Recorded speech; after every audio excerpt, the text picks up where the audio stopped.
Welcome, everybody. My name's Carrie Lee. I oversee the Career Planning Development Center here in St. Louis, Missouri.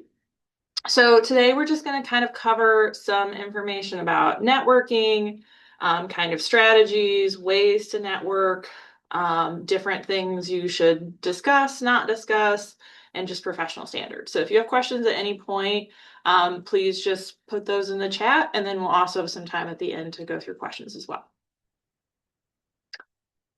So just to note, if we have folks who are international students or you're planning to work in other parts of the world, definitely there are different cultural norms based on, countries and regions.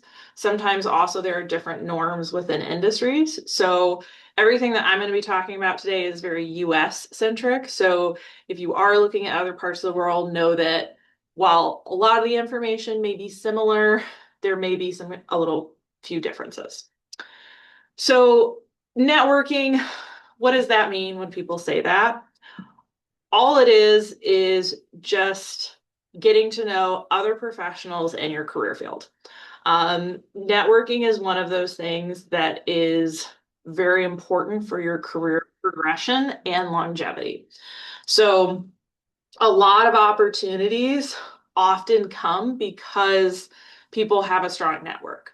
So, whether that's something where it might be like freelance consulting work or, traditional full-time positions, if I know that somebody I've worked with before does really great work, they're responsive, they're friendly, they follow through with their commitments, they have a very specific area of expertise. So I know that they're always a great person to ask if I've got a question having to do with that, right? You have those people that you go to. And so if you are able to build relationships with people and have those connections, that is going to help you long term because it's really common that, as you start off your career, obviously for entry level positions, you have to develop a lot of those kind of technical skills, soft skills. But as you get higher up in leadership, a lot of times it's not necessarily that one person has so much more experience or technical skills than somebody else. It's what relationships are they bringing to the table. So it is something that is really important to keep in mind besides just building your knowledge base and building your skills. Networking is really a two-way street. So you want to make sure that you are being helpful to others.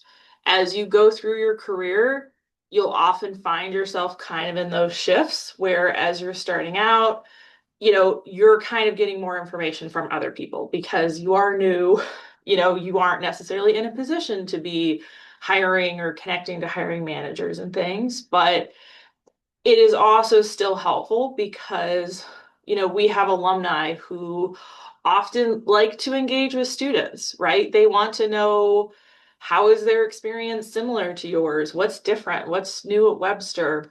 So don't feel like you don't have anything to contribute or to share because a lot of professionals do like giving back because they see that as someone helped them when they were early in their career, whether that's sharing information, directing them to some resources, helping them connect with that hiring manager that maybe led to a particular opportunity. So just know that those relationships are definitely an important part long term. So as to how to network, there's different ways that you can do that. So obviously you can do things virtually. There's places like LinkedIn or Handshake.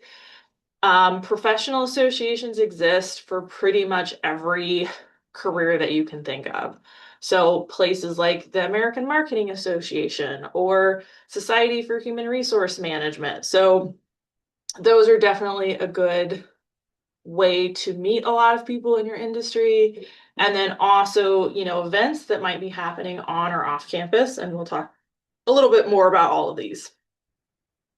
So there's this concept called kind of warm networking or cold networking. And so for warm networking, this is where you are using existing contacts. So for instance, maybe, you really want to get into the finance industry. And so maybe your parent works with somebody in a different department, and so they help you make a connection with them. So it might be something that you've met before, but you don't know super well. It might be somebody that you've never met, but you just have that connection in common. Maybe there's somebody who's a part of a community group you're involved with. So those warm connections are often easiest, right? Because someone else can help you introduce. Sometimes it might be a little bit more incentive for somebody to respond to you or to take the time to talk to you because there's a little bit more of that social obligation almost. Cold contacts are when you don't know them. So you are just reaching out to somebody on LinkedIn, you're emailing someone that you've never met, you don't necessarily have a connection in common with. And so the National Association of Colleges and Employers does a lot of research with kind of entry-level job markets for college students and employers and their kind of perceptions and plans for hiring. And so a couple of years ago, they had published this article that found that actually students who engaged in cold networking were twice as likely to get an internship as students who only engaged in that warm networking. So there's not a, specific reason that we can say for sure, but I think for a lot of people, it really shows that initiative. Because if you are taking the time to reach out to people, no one's doing that for you. There's not any perception that, yeah, maybe your parent kind of pushed you into this. You're being proactive. And so that is something that people tend to be impressed with because it does show your initiative. So informational interviews are just a particular networking technique. So all that means is having a conversation with a professional. So you can talk to them about, what got them started in their career. Why did they choose this profession? What challenges have they faced in their career? What's helped them be successful? Are there particular certifications, courses, things like that that they felt have been meaningful to their career progression? What would be typical ways to advance in their career? Because some careers are very linear, where you're this position and then you move up to this level and you move up to this level. And there's others that are very fluid, right? So there's not necessarily this ABC career progression that sometimes people might go in different directions. It is also an opportunity for you to really learn more about, their role, their industry, their particular employer. So if there's a company that you're really interested in, that's your goal is to work for them, getting a better sense of what do they value? What is the culture like at that organization? So those informational interviews are a really good way for you to gather information that potentially can help you have better application materials, know what are things that you need to work on to be the most competitive candidate. Because at the end of the day, you are always going to get the most specific information from people who are doing that work every single day. So this is what I would always recommend, especially if you're somebody that maybe feels a little bit hesitant about how to get started with networking, is reaching out to folks and trying to do some informational interviews. So LinkedIn is obviously one of the easiest ways to find folks, especially if you don't have a large pre-existing network or your network really isn't maybe in your current location or related to your current career goals and industries. It is really important for your LinkedIn profile that it is clear to other people what your education, what your skills, experiences are, and what are you looking for. So if you're looking at your LinkedIn profile, having a photo will drastically increase the number of people who click on your profile. So just having that kind of, professional headshot, even if it is not actually taken by a professional, but just something that's clear, easy for people to say, yes, I have talked to this person before. It's a good reminder. You want to make sure that you have that about section with just a brief summary to say, have you had experience in a particular industry? Are you looking for summer internship opportunities? Are you looking for full-time data analytics jobs? Whatever it might be, you want somebody within 30 seconds to be able to look at you and understand where are you coming from and where are you going. With any experiences that you have, so whether that's work experience, volunteer, if you've chosen to include some projects on your profile, you just want to make sure that you have some descriptions, because a lot of times I will see people with just the bare minimum information. And so they'll have something like customer success specialist. That can mean tons of different things, right? Does that mean that you're just on the phone all day answering basic questions from customers? Are you managing other people? Do you have expertise in a particular software industry? So just same as you would on your resume, make sure you have that information, because that's often one of the easiest ways to get people more intrigued or to potentially increase your response rate. So if you haven't used LinkedIn very much, definitely you want to start off with people that you know. So even if they're not necessarily in your career goal or company of interest, you don't know who their connections are. So start with those people that are your peers, that are your classmates, that you've worked with at previous jobs or volunteered with, that you're in organizations with, family, friends, folks like that. The LinkedIn alumni tool. So I'm gonna share this screen really quickly. This is often the best way to find connections if you're just looking to get started. So if you just search for Webster University, their company page, you can do this for other schools as well. So like if you went to a different university for your undergrad degree, or you're looking for a particular company. And so there's this alumni tab here. And this just pulls in anybody that has a Webster degree listed in their education section. So obviously this may pull in some current students as well as alumni. There are different presets. So you can see where places that Webster alumni work. Where do they live in the world?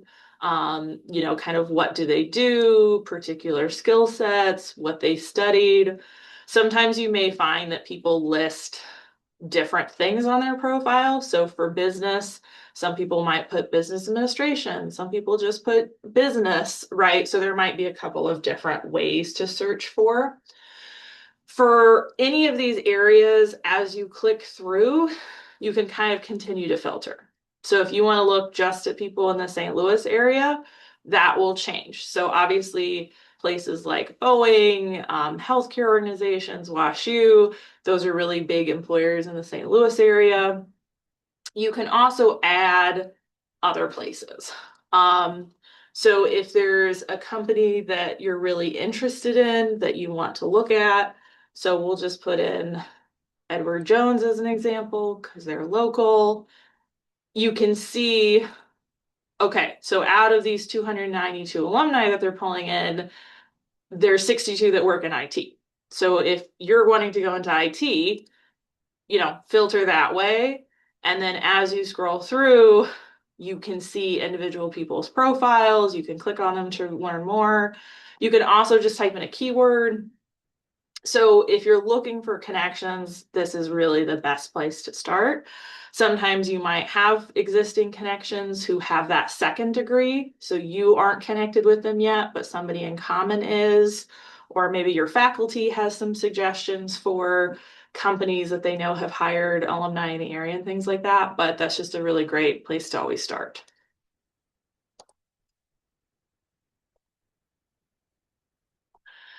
As well as, kind of reaching out to folks individually, having your profile, applying to jobs. You can also follow companies or organizations to see what they're posting. So when they're kind of posting their opportunities, if there's any news about their organization, I would recommend having at least some level of your profile be public. So then that way, if somebody that you've reached out to, a recruiter, is looking at your profile, they can at least get a sense of who you are. So obviously, you don't have to include every section of your profile, and you can restrict it to people that are logged into LinkedIn. So it's not just anybody that Googles you can see every bit of information about you, but I would have at least some of that basic information about kind of your affiliation, like, maybe your degree, your current employer, your photo, something like that. So users can get a sense of, yes, I think I know this person. LinkedIn does have some restrictions. So this is kind of something that's kept changing over the last few years. So there is a certain limitation of how many personalized messages you can send out. So instead of just clicking the connect button, like from that alumni search, if you go to somebody's page and you click connect that way, you have the option to personalize that message. I would very strongly recommend this if it's somebody that you don't know personally. If it's your classmate that you know, sure, maybe you don't have to personalize a message to them. But if you are wanting to do an informational interview, for instance, be specific, because there are so many people sometimes that reach out and it's not clear what they're looking for. Are they trying to sell you something? Are they just clicking connect with a bunch of random people? Is there something they're actually wanting to learn about from you? So you're really going to increase the potential for somebody to respond back and be willing to talk to you if you give them a clear sense of, why are you contacting me? What are you looking for? So again, that initial message is very brief. It is a couple of sentences. So you cannot write an essay. If they accept your connection request, then you can add more details about maybe actually arranging a specific time if they seem open to that. But you can at least do that. Also, if you met somebody maybe in an event in the community, so you don't know them very well, this is another good way, because if you mention that in your request to say, oh, it was so nice to meet you at the GCSA conference, if you message them in the future, that is in that history, right? And they say, oh, okay, I do remember talking to this person. So having that in that history is really helpful. And again, if you're kind of doing a little bit at a time, so, you're requesting a few people, you're not going to hit that limit, versus if you're graduating in a month and you're trying to send out 200 personalized connection requests, you're not going to be able to do that in a week, right? So just something to keep in mind. For Handshake, this is another option. So if you go on to Handshake, there's the employer directory. So you can search through companies that have affiliated. They said they're interested in, hiring Webster students or alumni. They may not necessarily have a specific posting on Handshake at any given moment, but you can see if they do. You can find whatever information they've included about their company. Sometimes they will also include contact information. So everybody has to include a certain amount of information with just basics like, careers at boeing.com. Individuals, recruiters can make their information public. So if, it's Stacy Smith is a talent manager for entry-level hiring, then you could potentially message her. For people, these are students and alumni. So you can search both for folks who are Webster affiliated, but also from other universities that use Handshake. Handshake is really probably the number one at this point of job boards that university career centers tend to use. So there are a lot of folks across the country who use this. So it's not just restricted to that Webster network. So again, you can message them kind of the same way you would, like we talked about for LinkedIn. So professional associations, there are ones for pretty much every industry or type of career. Some of them may have multiple types of chapters. So there might be the National Career Development Association, and then there's state ones. So like I belong to the Missouri Career Development Association. So that's just people who work in jobs like me in the career services sector. Sometimes there are also university-based student chapters. So that might be something to look into as well. And a lot of them will have, conferences, webinars about different topics. They might have some type of certifications, journal publications, industry-specific job boards. It's all over the spectrum. So some might have information that is free for the public. So they may have some information on if you want to become a CPA, here's information about how you do that. And here's the criteria and the amount of accounting coursework you have to take to be eligible. Some will have information just through, password. So you have to be a current member to access information. So some organizations are more set up individually where there might be there might be a discounted student rate. For some places, it might be like $25 a year, and that might be worth it for you. For some organizations, it is very organizational focused. So for instance, SHRM is a big professional association that is geared towards human resources professionals. And for most folks, they are joining as part of their company. So like Webster University has a membership for all of their HR professionals, but not necessarily each individual person. So it might be something that might make more sense once you're in a job, but just know that these are out there. We have a page with examples, so I'll share this guide with you all later so you can access it. You can also contact your professors because they often will have a sense of, yes, they're doing a lot of events. This might be a worthwhile investment for you. Or, yeah, if you're not going to go to the annual conference, it might not be worth spending that money. So when you are networking at any kind of like in-person event, you can kind of decide what feels most comfortable to you. Some people are obviously very extroverted. They love getting to meet new people. For some people, they might feel a little bit more hesitant. So what I would suggest is either kind of identify a group. So sometimes you might see a group of, 5 or 6 people talking, and maybe there's kind of an opening, you know. So maybe it looks like that's a group you could approach, join their conversation, introduce yourself, versus if they're all very tightly huddled together having an intense conversation, maybe that's not the group you want to join. You can also look for other folks who just kind of seem to be on their own. Maybe they're, grabbing some hors d'oeuvres or appetizers. They're not talking to anybody. That's often what I do because you know that at least you can kind of have that initial introduction. You're not going to be interrupting anybody else. So, decide what kind of makes sense.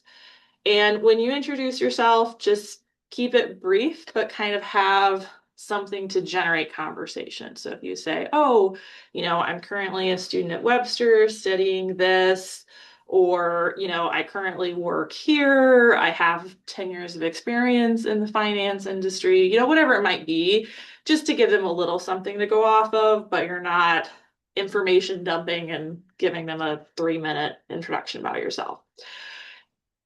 Repeating their name helps you remember it better. So when they introduce themselves, say, oh, it's great to meet you, Samuel. So sometimes that just helps it stick in your brain a little bit better. A lot of times people have this idea that to make a good impression on people, you have to be the most interesting person in the room. This is really not the case. Obviously, sometimes there are people who just have very unique, unusual experiences, and that's memorable. But for the most part, people remember how they felt. So if you talk to somebody and you ask them good questions, you're generally interested in getting to know them. You remember what they have to say, you remember their name, and they say, oh, yeah, that was a pleasant conversation, right? They're going to walk away with a positive feeling.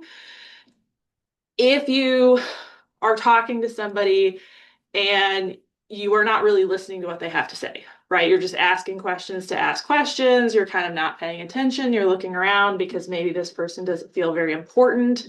You want to try to connect with somebody else, right? That's rude. People can feel that. I've had that happen to me a number of times where it's very obviously, oh, you don't feel like you have value to me, so now I'm going to go talk to somebody else, right? And that's not a good impression to make. So you can always politely extricate yourself, but make a genuine connection. It's a good idea to ask open-ended questions. So those are a lot of those how, what. So like, what brings you to the event tonight? How did you get involved in this group? What did you think of that session with the presenter? Right? So that's an open-ended question. If you say, is this your first time at an event here? That's a yes or no. And so people may add other detail, but when you ask those closed-ended questions, it doesn't generate as much conversation because it's more of that binary yes, no, good, bad. Make sure that you just kind of speak slowly, confidently, all of those basic active listening skills. Be positive, enthusiastic, avoid complaining too much because you never know if the person you're talking to and you say, man, that presenter really did not do a good job. Maybe they work with them, right? Maybe they're friends with that person and you don't know that. So just avoid any of that kind of negative conversation. Have some things to talk about. So if you do actually have a good conversation and they say, oh, tell me more about what your company does. What did you do in your role? How was your internship experience there? What types of things did you learn? Right? Be able to talk about that. It's also a good idea if you can exchange some sort of contact information. So, if you're a student and you don't have your own business cards, that's fine, right? The professional you're talking to may have a business card, or maybe you have, a small notepad, something with you that you can jot down people's names as you're talking to them or later, and then you go look them up on LinkedIn, right? So you don't necessarily have to have that business card always, but especially it's helpful if you know how to spell the person's name, things like that, to be able to find them later. For some events, there might be a way for you to see, here's all the people who have attended. That's something you might be able to see. And then, just thank the person for their time. So if you do have a conversation and you're not really vibing with them, you really are desperate for a snack, that's okay. Just exit the conversation in a courteous way. So you can always, do something like, oh, thanks so much. It was great meeting you. I'm going to go check out the appetizers. Or, I really appreciated learning more about whatever thing they were rambling to you about. I'm going to go connect with some other folks while I'm here. Right. So you can still do that in a positive way. You're not stuck talking to one person the whole time. And then do follow up. Because especially when we have people who have, come to be speakers or panelists, or they've said, hey, students are welcome to reach out to me.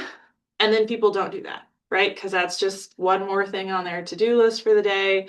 So if you're somebody that actually follows up, you will stand out. When you're introducing yourself, that kind of introduction, elevator pitch, it should be brief, right? Under a minute. You don't want to ramble at people, but just give them something to work off of.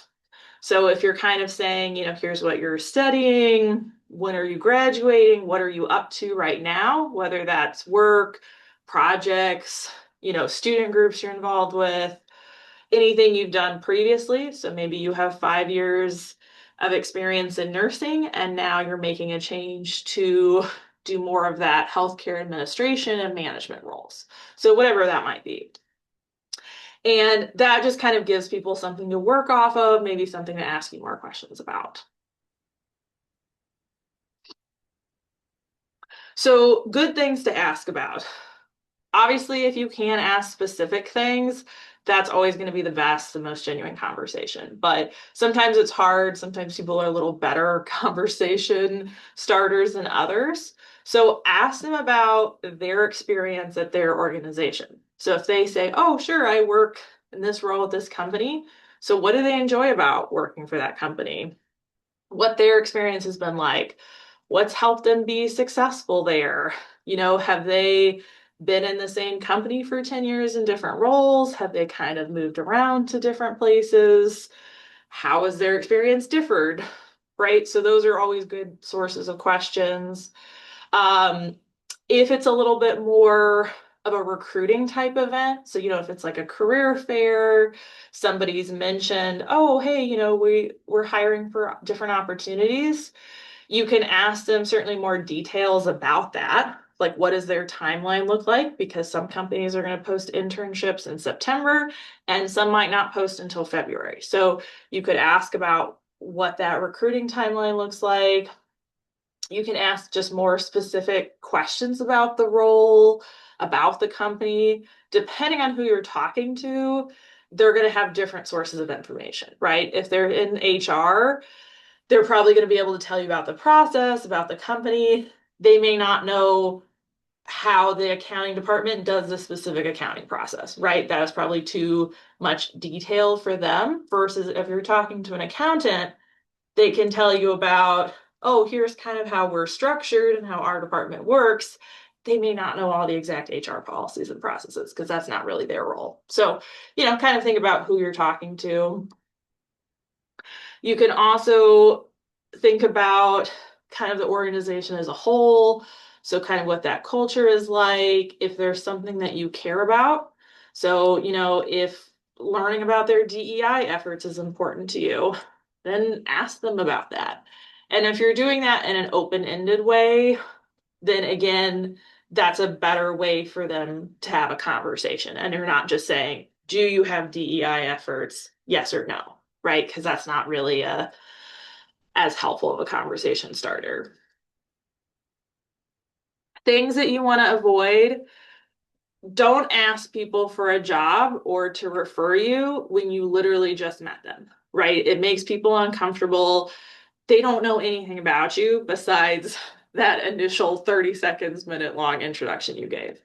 Um, it is something where, people may have their own different personal lines of when they feel comfortable doing a referral. And the reason why those referrals matter is because if you say, yeah, I've worked with this person before, I've talked to them multiple times, I think they have some really great expertise in this area, I think they would be a good fit.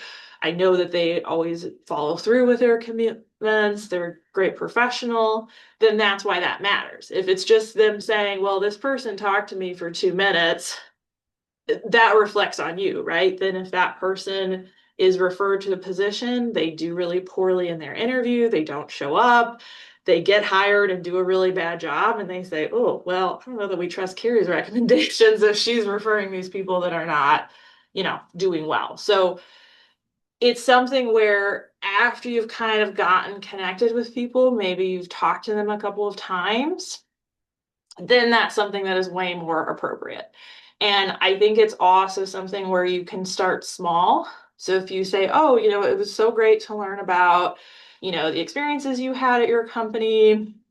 Do you have suggestions for other people that would be helpful to talk to?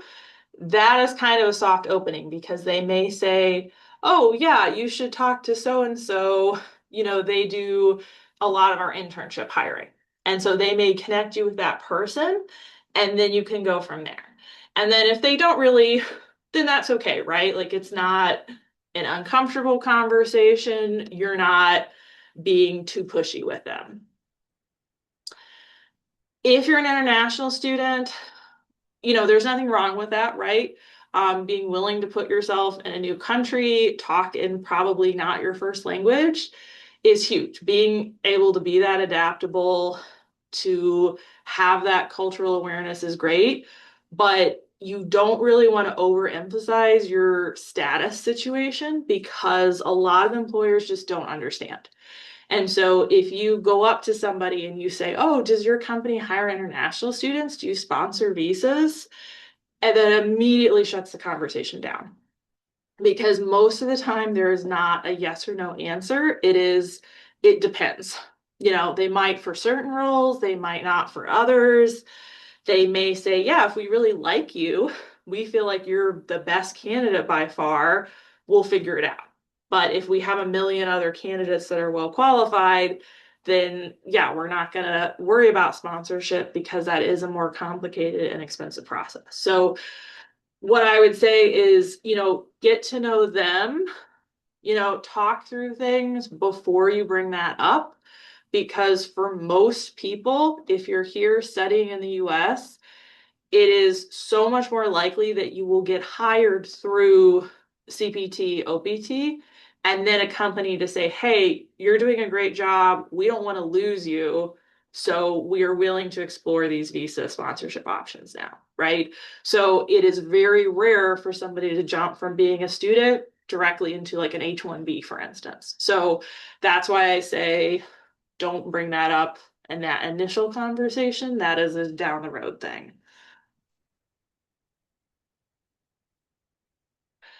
Obviously, there's a lot of things going on in society, things like politics, religion. People just have very strong feelings. You don't know just because of the way somebody looks, what their job is, how they feel about certain issues. So just avoid those. Um, it's a lot of times something that you just don't want to start off with, right? Keep the focus on work-related things. You also want to avoid kind of oversharing. So if, maybe you kind of had some time off and you have maybe had some health issues, now you're coming back to work, it's totally fine if somebody asks you to say, oh, I've kind of taken some time off to, help with family. I'm really looking to get back into this career, or I'm doing this degree, so I'm excited to kind of make a career shift. So it's fine to speak generally, but don't give people all the details and say, well, I was diagnosed with cancer and then this happened, right? You just start sharing all of these personal, emotional health things. People get uncomfortable. They don't know what to do with that. So just kind of avoid that too much personal information. So just keep your focus on kind of more of that academic professional, or just kind of have a brief, sentence or two, big picture overview if people are asking what you've been up to. And like I said before, keep it positive. Um, it's obviously can be a pretty demoralizing process when people are applying to jobs and you've been applying to a lot of things and maybe you haven't gotten that job offer. It is hard for everybody. And so, especially if you're talking to people who are not in a hiring manager position, it is really hard sometimes where people are saying, oh, well, I've applied to 300 internships this year and I haven't gotten anything and I'm so discouraged. And so people don't know what to do with that, right? Sometimes they're just like, well, I can't really help you out in this moment. And that it's just kind of an uncomfortable conversation for them. So, it's totally fine to talk about, yeah, I'm really looking forward to hopefully being able to get a summer internship. I've been sending out applications. Do you have any job search advice that's been helpful for you? Right? That's a totally different takeaway than saying, yes, I've applied to 300 internships and no one wants me and I've been unsuccessful. What would you do? Right? That's much more of a negative framing, even if it's the same situation. If it's explicitly a recruiting event, so it's more of like a career fair, something where they're actively recruiting for a particular company, it's an informational session about that. It's never a bad idea to have your resume printed out. It's pretty common that employers won't take them. Like they will look at them in the moment. And so they'll say, oh, sure. That kind of helps them know more about you. In that minute or two, they may look at your resume, they might ask you some questions while they're talking to you, and then give you your resume back. Don't get offended by that because a lot of times they are beholden to certain policies of their organizations where everybody has to apply digitally. It's all in one place. They're not looking at some paper things and some digital things, right? It's just a lot to manage. So, like I said, if they don't take it, okay, you wasted printing a couple of copies. It is helpful to have it though sometimes, like I said, just for that conversation, even if they don't actually hold on to it permanently. Whatever you're going for, make sure to just dress appropriately. So If you're not sure, always, I would say somewhere that business casual, business formal, right? So if you have like a nice dress shirt, dress pants, you don't necessarily always have to wear a full suit or something. If you're working in the IT industry, it's very likely that you're going to be much less formal wear than if you are working in, finance in New York, right? That's going to be way more formal, much different, higher expectations. So, yeah, just keep that in mind. If you're unsure, it's usually better to be a little bit overdressed than underdressed. Um, just make sure that like whatever hairstyle, things like that, just appropriate kind of professional, intentional appearance. You don't look like you've rolled out of bed and have super wrinkled clothes. And a lot of people to have different sensitivities, have different allergies. So try to keep it low key if you are using something like perfume, cologne. There's also different kind of cultural nonverbals, right? So for some folks, people like a handshake. For some people, they might, have kiss on the cheek as a greeting. For some people, they don't want to have any touch with people they don't really know, right? So be mindful about what's kind of typical for US, handshakes are pretty much standard. I think with COVID, for some people, they just got out of that habit of like, you know what, maybe we just don't need to touch. We can just say hello or wave. So, whatever you feel like is okay to you, but I would say just be mindful of those nonverbal cues and your space. Like some people have bigger personal space bubbles than others. There have been a lot of research studies, like different places around the world. Sometimes people like to speak more closely to each other. And so if you notice that you're talking to somebody and they keep kind of like stepping back, they keep kind of leaning, that might be a sign that maybe you're a little bit too close to them. So just things like that, kind of be aware of in the moment. And then if you have been able to connect with somebody, you had a good conversation, it's always a great idea to try to reach out to them. So if you look them up on LinkedIn, if they sent their business card, shoot them an email. It's not necessarily too late at any point to reach out to somebody, but if you can do it within, a day or two, it's much more likely that they're going to remember you. Because especially if it was a big event, they talk to a lot of people, you're going to stick more in their mind if you reach out than if it's 2 weeks later and they say, yeah, probably I did talk to this person. I talked to a lot of people that day. So if you're, kind of angling for a certain position, like maybe you talked to somebody at a career fair or they were doing an informational session for a specific company, you can kind of mention that. You could mention who you spoke to, what you learned about. If it's more of just a general, like, oh, I met you at this, conference event for professionals in this industry, just say, hey, it was great talking to you at XYZ event the other night. Really enjoyed learning more about this. I'd love to stay connected with you in the future. Doesn't have to be very long, but just, again, especially for down the road, if you follow up with them in the future, that kind of history is there. It helps them remember you better.